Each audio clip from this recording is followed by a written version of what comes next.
mézes kalács sütés, és ami mögötte van, ilyen,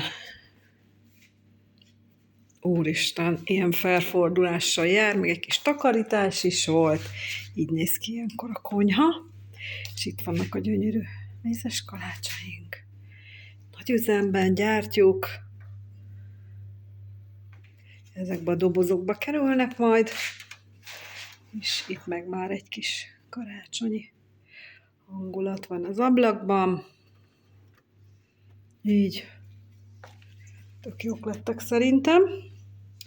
És akkor itt az asztalnál történik maga a díszítés.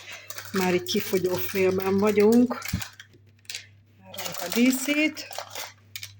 Várunk a majd cseréfóliát a telefonodon. És már nem nagyon van cukor. Úgyhogy itt az utolsó simítások. Aztán mi úgy van, majd megesszük a díszítéseket is. Úgyhogy ezek szépek lettek szerintem.